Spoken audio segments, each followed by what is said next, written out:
Hi guys, I'm Sunny Chayes, and you are with me today and all the time in the beautiful Hollywood, California. And I feel like the time has come to really go deep, at least in my own life it is, to really find my truthiest truth, as my favorite philosopher Dr. Seuss may say, to find our ethics, to find our place in our true sun, to really understand what our effect is in the world, what our ripple effect is in the world, how our choices make a difference, not only for ourselves or our family or the people we're making that choice with, but indeed it does ripple out. And I'm so excited today, I'm getting choked up already, to bring a very special guest on we were both going to be talking about his new book called No Ordinary Days. And it really, really brings the question forward, or really illustrates what ordinary people can choose to do that ends up being extraordinary. So I'm really, really excited to bring on Michael Bowker. Let's just bring him on, Tony, shall we? Hello, Michael. Hello. How are you? Hi, Sunny. I'm doing extraordinarily well, especially right now talking with you. Oh, thank you. Thank you. So I want to let the peeps know that this is going to be a new book coming out. And I rarely say this. I don't know if I've ever really been able to say this, Michael, but I feel like this is a book that everyone I know and everyone that I know that they know would find something of value in this book. I honestly and truly feel that way. This book, you have been an author, a journalist. You have written thousands and thousands of feature articles for Reader's Digest, for LA Times, for many notable publications in our country. And you've been all over the world on all kinds of crazy assignments with sports and with criminal justice and with politics and with environment. And you went ahead and you plucked out a number of your feature articles, about 25 of them, I think, and then you put them in a book. And then what I love that you did was that you have a sort of beginning, kind of what led you to do the article, what the sort of the making of, as we say in Hollywood biz. And then the article is printed, the feature that was in Reader's Digest or LA Times, wherever. And then there's what I call the WHA, what happened after. And that is where really the ripple effect is in full glory. So anyway, congratulations ahead of time. And chat, come at me, mister. Well, thank you for that introduction. I appreciate it. At one point in my career, I wrote speeches for a fellow who became mayor of Los Angeles at one point. And when he would get a good flowery introduction, I would have him say, thank you for that wonderful introduction. It's one my father would have appreciated, my mother would have believed. George M. Cohen. Yes, that's how I appreciate that. But I appreciate your attitude and your opinion of that book, because I know that you deal with a lot of these things, and I'm excited about it. It's a step forward for me by looking into the past and bringing some of these things to the present. It's been a good ride. It's been a wonderful ride. Well, I'm gonna take the liberty, if I may, because I think it's always more fun to be complimented by someone else than us complimenting ourselves. I want to tell you guys out there in my land, in my sunny land, a few little examples, not little examples, big examples of kind of what you might find in this book. So, and forgive me, Michael, I'm doing very much the Cliff Notes, and I may have a tidbit or tad bit wrong, but hopefully I'm bringing the heart of the deal here. There's one story where there are two, guys, those mountain climbers that do sort of the cliff crazy climbing where they're just using their hands and their feet to find the crevices. There were two people who ended up being kind of nemesis of each other, and they were both amazing, amazing cliff climbers. I think that's the term. And one of them used those stakes, that you put in, where some environmentalists just really don't like that. It's a little bit like cheating or whatever. It's not the purity pure. The other one was the purity pure person. Well, the stakes guy was climbing, and he got stuck, and it was freezing, and he could have died, and the helicopter couldn't come in, and it was the only person who could save him was his nemesis. So he saved him. He climbed up. He took his clothes off. I mean, I think his shirt, maybe everything. I don't remember, and warmed him up, and literally saved him. And then Michael beautifully speaks before about all of that, and then the article is written so well, and then after is the WHA, as I say. And then there's another story where there is a person who's driving in the Bay Area, and he's driving home from work, and he's just, doing his life. And he sort of takes a different direction for whatever reason. We do that sometimes. And he passes this guy on the bridge. And we who live in Marin and, the three bridges that kind of connect everything, there's always kind of an issue with the bridges, like what's up? What's up, Doc, with those bridges and people on them and everything? Anyway, he passes a guy. There's a guy there. He doesn't have a bike or anything. And he passes him, and then he's sort of like, wait a minute, like, and he has this feeling of, that angst that we sometimes get. So again, this ordinary person makes a choice, and he goes back and circles around because it's a hassle on the bridge to, get back around to him, gets to him, and it's a long story, and it's a great article, and essentially this guy saves the guy who was indeed going to jump. Well, what we find out after is that guy who was going to jump allegedly killed two people. So, whoa. Then the question becomes, and when I was talking to my opening about ethics and all of that, it's like, is that guy who made that choice to come back, is he still a hero? Is he not? What? So that just gives you kind of an idea of what you may get in this book. I mean, it's just article after article like that, and where you just don't know what's going to happen. And certainly the WHAs are rocking. So guys, like, cool, huh? So Michael, dive in. Well, let me start with there's a humor in this book. There's extremely dark stories. And then there are a lot of the most powerful, positive stories that I have ever heard of in my career. So there's a variety of things. And the first one with the climbers, it was Roy Robbins and a guy named Batso Harding. And Batso was well named, but one of the nicest guys I ever met. One of them climbed Half Dome. One of them climbed El Cap for the first time. So they were legendary climbers. And yes, they did have that event where Batso got frozen to the wall, and Roy Robbins, who did not like him very much at all, I mean, they were bitter enemies, actually, went down and saved him in this dramatic fashion. But what is in the story also is that Batso asked me to climb with him. Now, I don't even like elevated golf tees, okay? So, but I was doing a lot of outdoor stuff, and I thought, oh my God, if I bail out on this, everybody's going to hear about it. I'm never going to not hear about it. So we climbed about an 80-foot vertical cliff south of Tahoe, Batso and I, and he filled up my backpack, and up we went, and obviously we made it. And sitting up there, up above the entire Sierra Nevada was fabulous. And he says, do you want a glass of wine? And I said, well, I figured that was metaphor. And then he kept looking at me, and I said, did you bring wine up here? And he walked over to my backpack, unzipped it, pulled out a bottle of Cabernet, 2 crystal glasses, and a wine opener. And he said, nope, you did. So we had a big glass of wine, chatted. And then he said, it's harder climbing down than it was climbing up. Anyway, we made it down, and I got a copy of his book, which he called Downward Bound. I like that.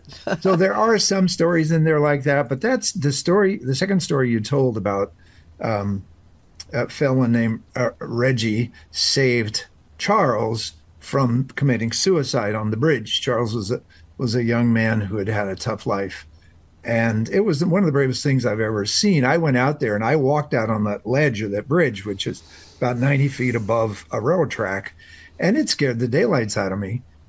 So I can imagine. And Reggie actually went out on the bridge, spread eagled himself behind Charles, and said, "If you jump, I jump. Oof. If you die, I die. Wow. And I have a young daughter and a wife I love. Please, I'd rather live."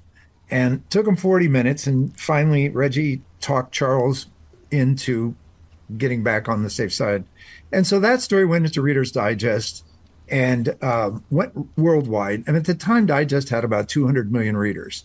And we went to 80 different countries. So it was a huge story and was their primary drama of the month. So then about 8 months later, after the story came out, I got a call and they said somebody else knew about the story and said, "Did you hear about Charles? Charles was the one who was saved." And I said, "No." He said, "Well, he killed a young boy, a 16 or 17-year-old boy in a drug deal. And then he shot a 16-year-old girl who was pregnant at the time." I mean, it is as dark a story as you can get. Yeah. And so anyway, I called San Quentin just this last summer, 22 years later, to find out what happened to Charles and whether I could talk to him about what happened. And he had died under mysterious circumstances. Oh my gosh. So when I ultimately talked to Reggie this year, he was devastated by it all. And I let the story stop right there. Yeah. I wasn't going to push it any further for him. To me, Yeah. that is the darkest story in the book. It's one that just leaves you contemplative. But the biggest line in the book, Sonny, came from a third party, the third party who called me. And he said, "You've got to tell Reggie he cannot feel badly about saving this man's life. All he saw was somebody he did not know who was about ready to commit suicide, end his life. And Reggie risked his life to save this man." That's right. And the line was, "You cannot feel guilty about that because you never know what's in someone's heart."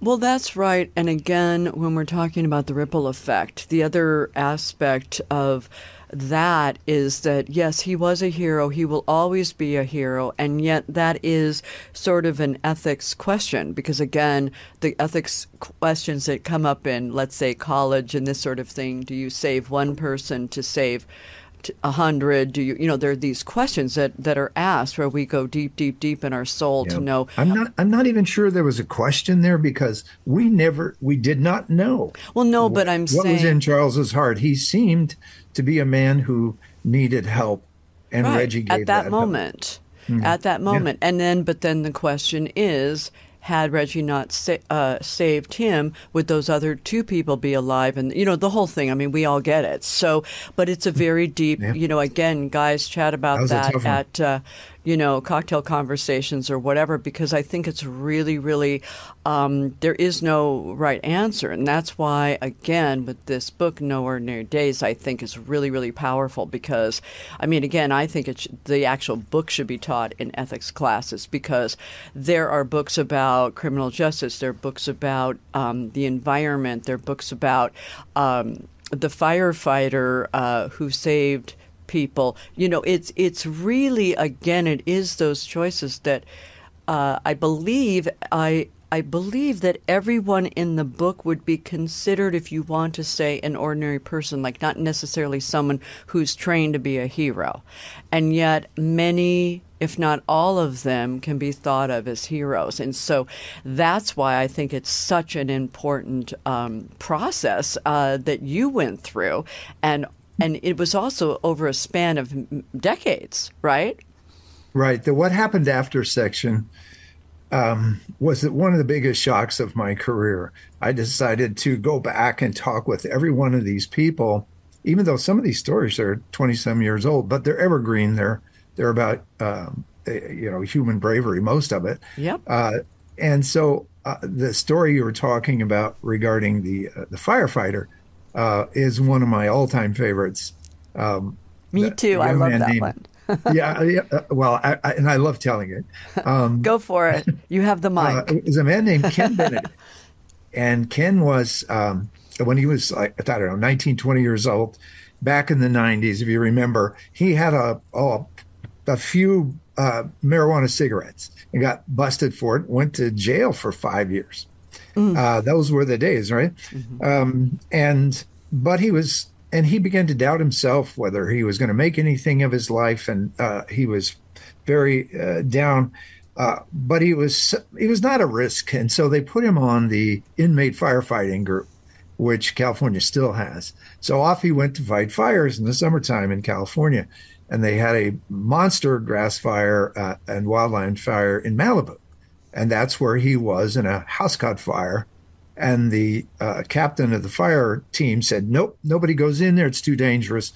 But you could hear a woman screaming inside. Oh, no. So Ken just took off running on his own, went into that house, and brought her out safely. Mm-hmm. And you think, okay, now the house is falling apart. And the woman is still screaming. Oh, And no. Ken says, "What is the matter?" And she goes, "My son is upstairs and he is autistic. Oh, jeez. And he's on the second floor." Oh, So Ken goes back inside. He's in there for a while, and the whole house is falling apart. And out he comes with the child in his arms. I mean, it's like a typical movie you would see. So I interviewed him, and he got noticed for what he did. But I interviewed him when he was back in jail. oh my goodness. And I did a story for the Reader's Digest. And Ken told me at the time, he said, "Well, at least, I'm back serving my time, but at least I feel like maybe my life is worth something." Okay, now let's fast forward 22 years to this summer. And I called Ken, and I tracked him down through social media, said, "This is Michael Bowker. How are you?" And he goes, "Oh my God." And he just broke down crying. And he said, "I've been meaning to talk to you for 20 years. Oh, He said, "Your story went viral, and everybody read it, including the governor of California. He gave me an instant pardon. oh. I did not serve the last 4.5 years of One my." moment, we must have applause. You're talking about the ripple effect, Sonny. Love that. And I love that. I mean, you brought that concept, ripple effect, to me, and now I've grasped it with both hands, and I appreciate it. But that ripple effect, I didn't know that I had any part of that for 22 years. So he also said, I was hard to get a job because I had this record, but somebody from a major worldwide company read your story, called me, said, "Do you want a job with us?" And I took it. He says, today, now 22 years later, I run their entire computer system worldwide.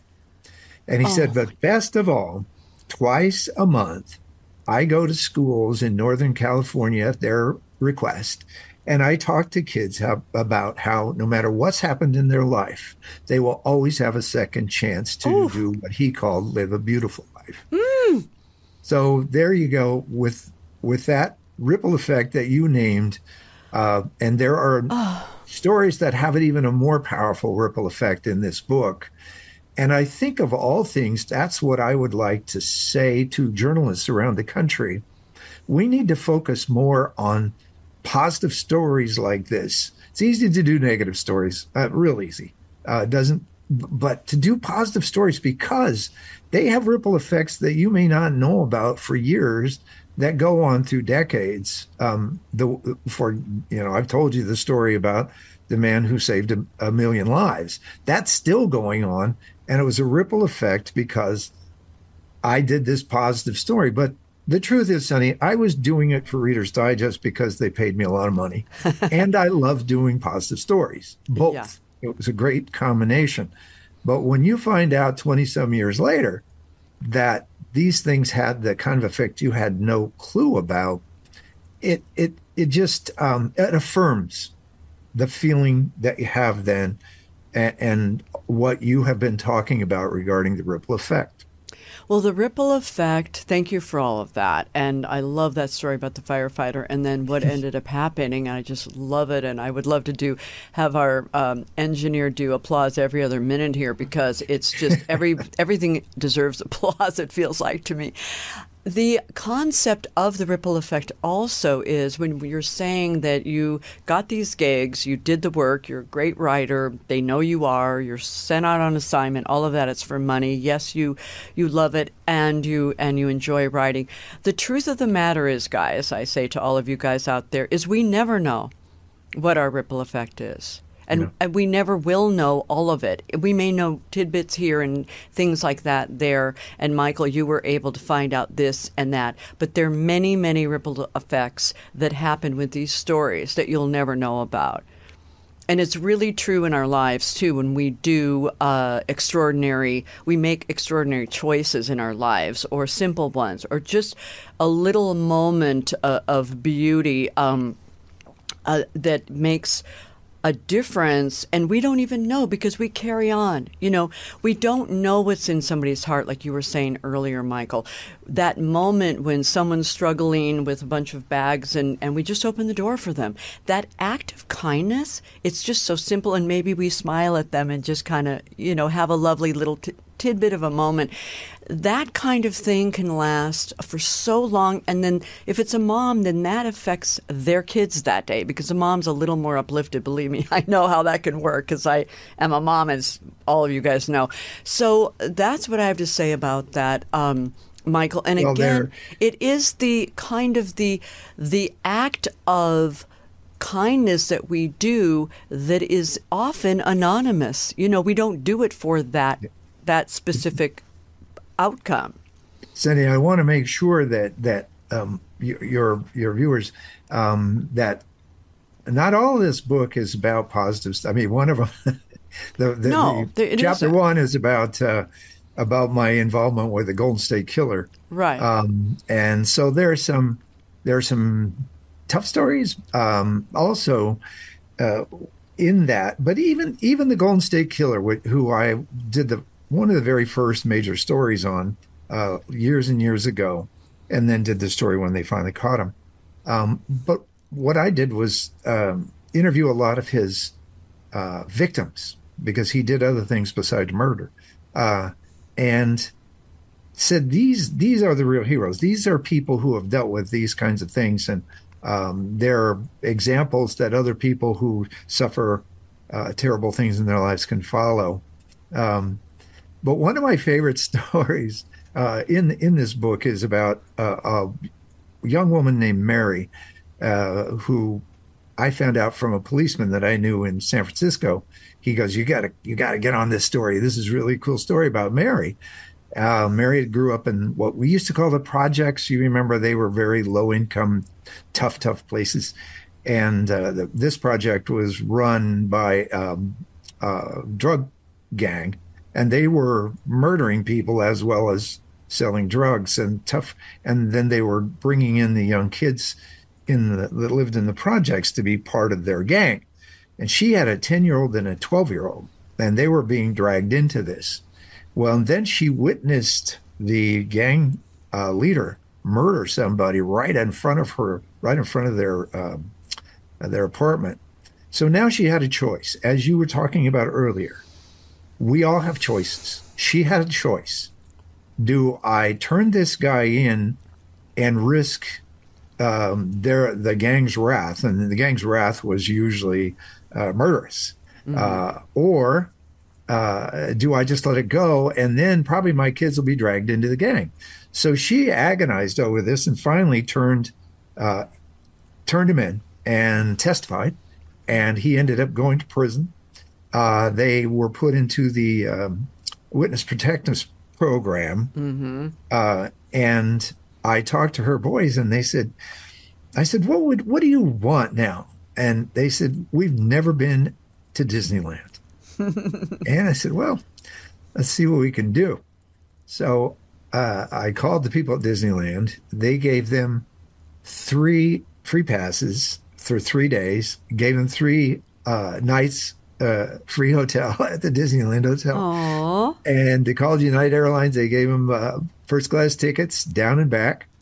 And then I called the mayor of San Francisco, and they somehow found a $15,000 reward to oh give to my her. gosh! What a huge difference that could make for her. Then about 6 years later, or something like that, 7 years later, one of the sons called me and said, Mom passed away of natural causes, but she was always appreciative of what you and the newspaper, actually this came out in Redbook, did, the magazine, because it made her feel like people cared and that she made the right decision. So Beautiful. this ripple effect goes through her children, who I'm, at this point, they're living very quality, productive, beautiful lives. So there's some pretty cool stories in here. Oh, yeah, there's so many cool stories. And there are actual stories, and then there are the specific feature articles, and there's just lots and lots of stuff in here. I have a question about Mary's kids. So, again, the reason, and again, I really can relate to this, because we know as moms that our kids are always watching, whether we like it or not. And sometimes that's extremely upsetting or sad, because we don't always get to be our most beautiful, best selves. I mean, it just happens.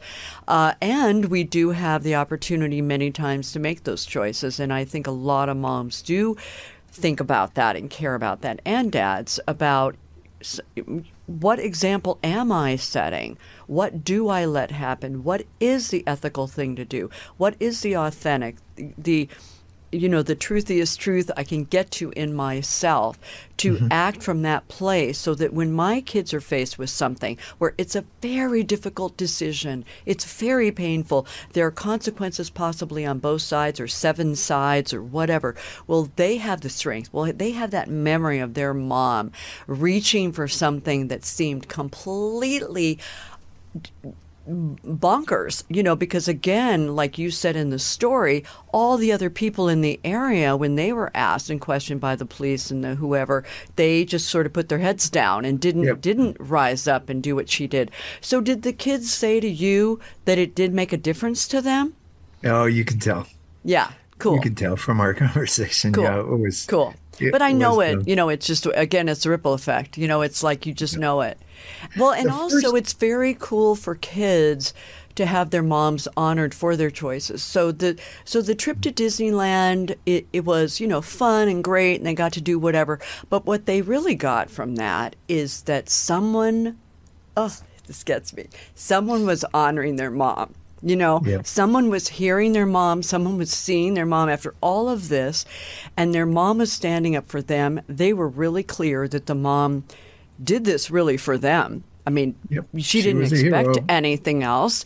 And then this is, and people, strangers, people who don't even know her, are honoring their mom. So I feel like that is the nugget of beauty in this story. At least for me, it is.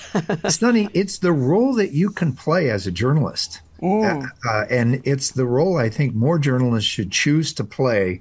Part of I don't preach it in the book, but I do. It is a through theme through the book that journalism has kind of gone south in this country, and people are, both left and right, are choosing sides, and they're becoming mouthpieces for this or that, and instead of what I grew up understanding journalism to be, is we are to be objective and to provide information as truly and as truthfully as we can. I'd like to see, and in the book I suggest that we go back to that at the same time we go forward and grab things like streaming and podcasts and grab the new technology. But journalism needs to. My last story in the book is an interview that I did. Before you tell us that, because I was actually going to ask you, but what I do want to say about that, I was writing notes, as you guys know, I'm always like, I have to write some notes. Yes, and I think that what you're also suggesting is that we get to a place as just peeps out here to expect that. In other words, I feel like we've sort of given journalists a pass in a way. It's like, okay, just whatever happens is fine. I'll read it. I'll accept it. And I think even as a consciousness, it's not like we have to be, actual activists, although that's always, kind of my deal. But just to really expect it, to expect the high road, to expect the truthiest truth again, to expect that from what we're reading. And then if we're feeling like we're not getting that, to do our own research or to just question, just to say, is this for sure the truthiest truth? Is it possible that's not the truthiest truth? And really go deeper in ourselves when we just get that feeling, because, we get that feeling. We know when someone's like pulling our leg or whatever.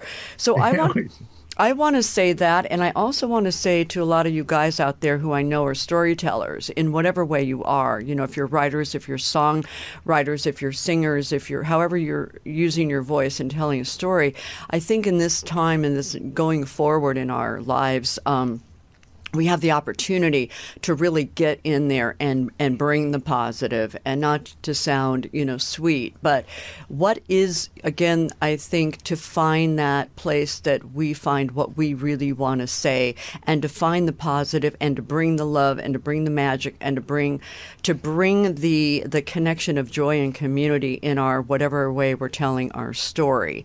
And then I want to have that little segue lead to what you were going to say, perhaps about Walter Cronkite, might I say? May I predict? Yes.